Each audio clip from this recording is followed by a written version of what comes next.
were competing, they actually came second on, and this was this year, 2018, where they ended up losing to CE. Yeah, CE is just so unpredictable at this point. Playing super well against the super perfect team one day and then losing to the other. Now, you bring up a very good point though, Tetra. First of all, we're playing on Tomb of the Spider Queen. That is really not SPT's home turf. That role falls into the category of Dragonshire. But also, TheOne, they were actually going into many games where they didn't really look so good at first. Against SOA, they fell behind. They clawed their way back. Against CE, they fell behind. They came back spectacularly. So even if SPT ends up winning game number 1, TheOne has proven multiple times now that they are a team to never be counted out. Well, now it is time to find out who shall be our champion for this season. As we are heading in, Hanzo becomes the first ban, big surprise, and SPT, they're not going to change anything, they're not going to do anything meta changing here, and it's an immediate Maiev ban. Yeah, now the question arises, I was going to say, is Malfurion going to be the top tier contested pick again, or will teams prioritize other heroes like Tracer, like Wave Clear Mages, Gul'dan potentially? No, SPT taking a page out of CE's books here and trying to take away the Tassadar before it gets banned out potentially, and Tracer as well in the mix. That is pretty interesting to start with. With Malfurion already gone, they can basically pick whatever support they want now. Malfurion would have been perfect, but they're still pretty fine with something like Uther or Rhaegar, so SPT are going to be pretty happy with that, especially seeing as we already know that ZZH is pretty happy on pretty much every support, so he's going to have a pretty good time here. ZZH, definitely, we have to mention him. What used to be a little bit of a wonky liability factor in the past for SPT has now become one of the most accomplished support players in China. Definitely a big step up from him. By the way, I saw a question in chat arise earlier. The people you can see in the background there in those player booths are admins, not coaches. Yep, this is correct. They do have, some of these teams do have coaches, but in this case, these are the admins. They have coaches, and in some cases, managers, and in one case, managers have been known to substitute. In fact, in 2 cases, which is too many, as we do see the Greymane and the Tyrael coming in for TheOne. All right, Tyrael being such a rock-solid hero once more, especially if combined with Malfurion, especially when it comes to providing additional support for Greymane. Now, are we going to see more CE-esque picks coming in from SPT? Are we going to see another Thrall pop up at some point? Not necessarily in this game, but at some point during the series. We shall find out quite soon. This might be a map for it, but again, it's a little bit harder than, say, Battlefield or even Braxis, because 4-man lanes, 4-man rotations, yes, but lanes, it's still a little bit harder to hit people with. So, very interesting factor here is actually TheOne. They win 67% of the games that they are first picking, compared to SPT, who only win 64. Very slight difference, but TheOne, they definitely seem to enjoy their first pick positioning here. Yep. Now, almost 0 wave clear up to this point for TheOne. They're definitely going to have to step it up in that department. Whereas Tassadar, although he's known as the one of the best supports in cohesion with Tracer, still adds decent wave clear if you go for the Cyan Fusion build, which has become the norm. Very true, which is very standard, and on this map is great. Extra wave clear, extra mana regen. You're going to have a wonderful time with that level 1 task. Great interrupts when it comes to keeping enemies from paying as well. You're completely right. It's a really effective strategy here. And now, what are TheOne wanting to ban here? In terms of support, Super Perfect Team, they seem to put a little bit of priority onto the Lucio and the Rhaegar overall. Those seem to be their favorites. In terms of pick rate, Rhaegar is actually their #1 picked hero of all time with this current roster. Yeah, ZZH definitely felt very familiar on the Rhaegar and could be picked here as well. I mean, there's really no big argument that speaks against him, but looks like TheOne, they know how powerful Leoric can be. Hugo basically demonstrated to us all in the last game, and with Soap and Misaka being so unpredictable, basically having such a large hero pool together, one of them could have very well picked up the Leoric. Yeah, you're completely right. It would have been, they could have picked it up and it could have been scary. Leoric this season has been absolutely dominant in HGC China, winning the majority of the games he's been in, actually. I'm checking that because I'm pretty sure he's going to be on like a 70% win rate or something. And we've seen it in the HGC Open Division for Europe as well, with players like Max Passion from the Undergods single-handedly dominating the late game. Okay, win rate sort by Leoric, 64%. Not as high as I thought it would be, but still, that's high. Pretty damn high, I was going to say. Across an entire season, and that is more than respectable. Speaking of more than respectable, ZZH is Rhaegar, but Diablo coming in here. Good old classic from SPT. A classic indeed, and this is probably one of the better battlegrounds for Diablo to be played on in the first place, because we have a couple of juicy walls for him to slam his foes into. And at the same time, I mean, with a double protection, he's not even that susceptible, to the Cursed Bullet that could come out from Greymane. That's an excellent point. They're going to be able to heal up or shield through at least a little bit of that damage very effectively, so that's going to be entertaining to see. This isn't the first Diablo that SPT have run, it's actually their third, and they've managed to lose twice with it and win once with it, so not the best win rate for them, but they still seem pretty happy with it. There are walls for days here, and of course, the TAS Diablo combo is wonderful. Tetra, here's one thing I want to say right now. SPT, the only team in China that has up to this point successfully used Medivh on this Tomb of the Spider Queen map. Now, if they pick Medivh, it would basically mean that their wave clear is very subpar. However, they could maybe make up for it by dropping deadly combos after 10. Is that risk worth taking? I don't really know, but it could be an option. By the way, Shen Zhao has a dope haircut. He does, looking good here, but I'm thinking the Medivh, that protection they'd have. Yeah. Tassadar, Medivh, Rhaegar?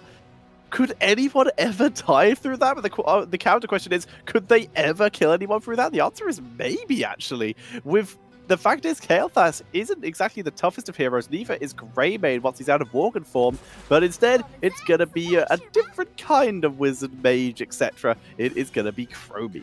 Yeah, Chromie, I don't hate it too much. I think against the Malfurion, she offers fantastic burst damage. That is oftentimes much needed. The Medivh here, we joked a little bit about it. It would have been a cool choice, especially against Malfurion and, Malthael and Last Rites, but in the end, it offers too many risks in terms of wave clear potential, in terms of falling behind and not being able to recover. So I think the Chromie is a nice compromise between wave clear on the one hand and kill potential in the other, while still being a relatively safe hero that could even dodge a Last Rites with timeout.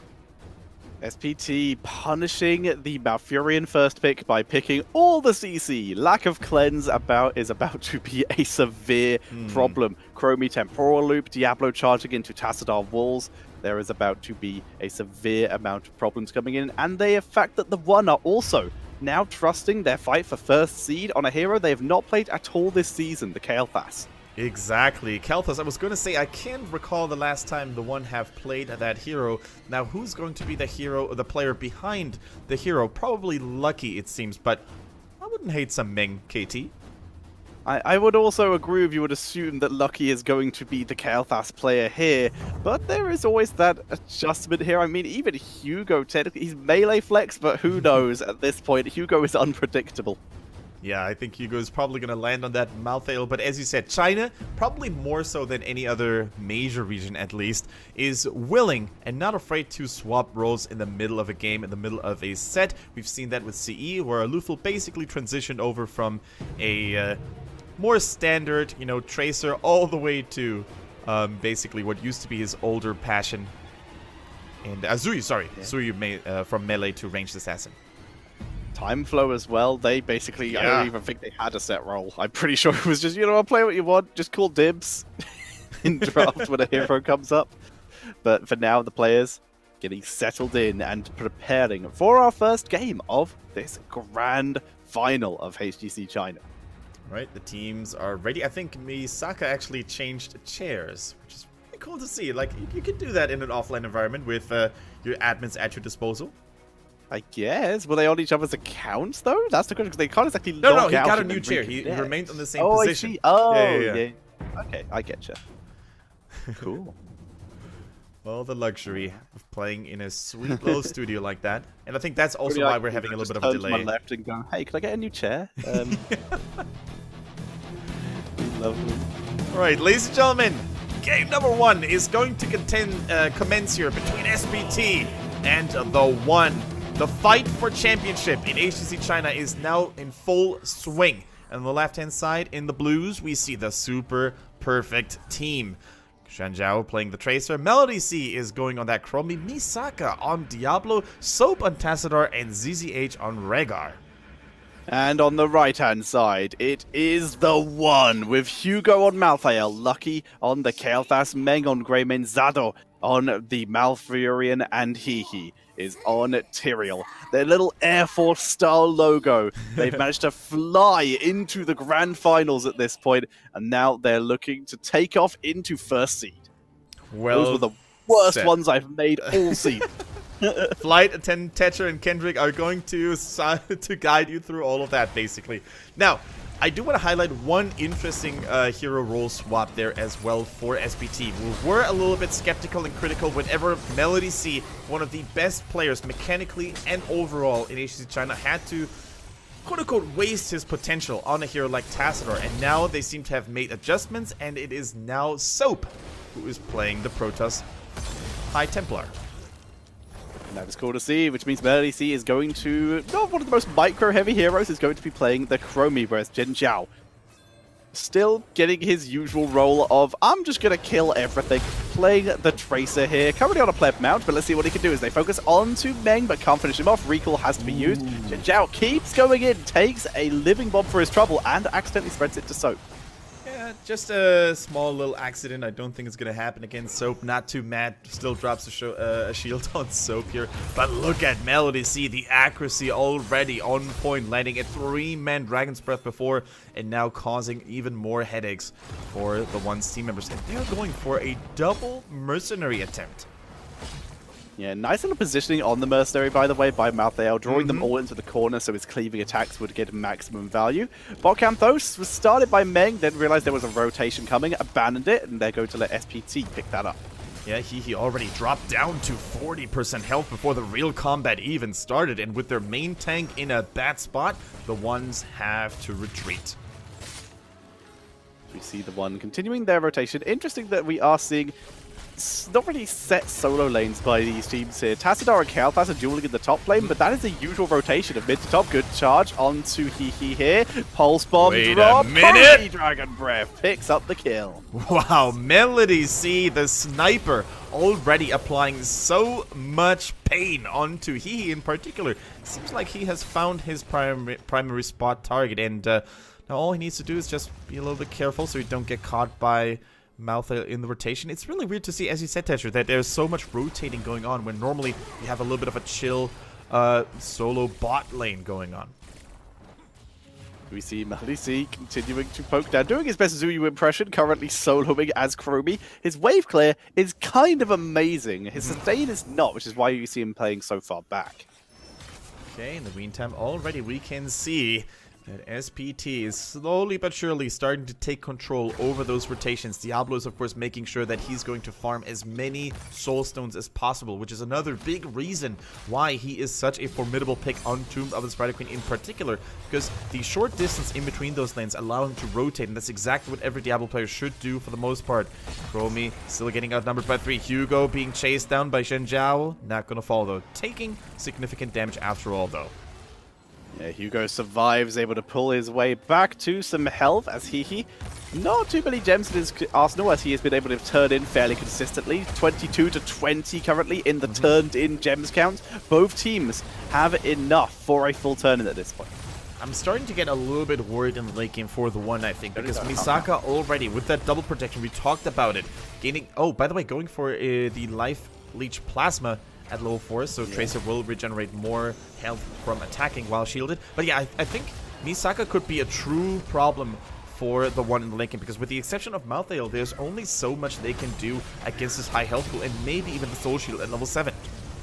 Okay, now TheOne have enough for a turn, and I can't count apparently. But yeah, Soul Shield at level 7 could be incredibly beastly against Kael'thas. Yep. Which is why I wouldn't hate to see maybe Kael'thas go a little bit away from what we have been seeing recently, aka the Living Bomb talent at level 7, and going for a bit of Burn Flesh, maybe. Yeah, maybe. That's actually a good point. I think, although the Living Bomb build is good, especially in competitive, where most people are really solid at dodging Flame Strikes, maybe that is going to be what they need. Yeah, they have Roots, they have Displacement with the Holy Ground. They have a good chance of grouping people up. Diablo at level 7, it is going to be that Soul Shield, I'm pretty sure. Yeah, the other one is the Health Regen is blue, so yeah, Soul Shield. Yeah, no Diabolical Momentum, which is oftentimes the go-to choice that we see on other players. But as we said, there's a lot of cocktails flying and Flame Strikes hitting potentially, so the Soul Shield makes a lot of sense. Also keep in mind that sometimes PvE damage needs to be negated here. Most importantly, the Web Weaver attacks, etc., etc.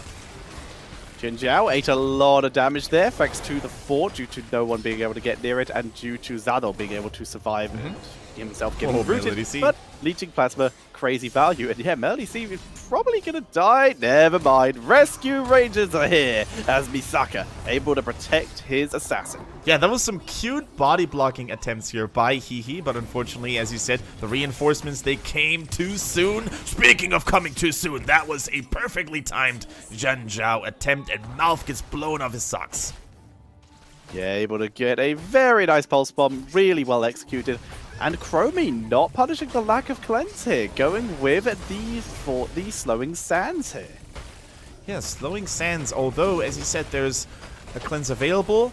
I think the Temporal Loop could have maybe done a little something, really forcing out... Like, oftentimes you can use Temporal Loop to force out an Ancestral Healing, for example, a Tacitor Dimensional Shift, and those are not always the worst of cooldown traits. So, for starters, Rip Lucky. So, I'm going to say that I do like the Sonic Sands because it's going to combine with APOC really well. Wasn't required here.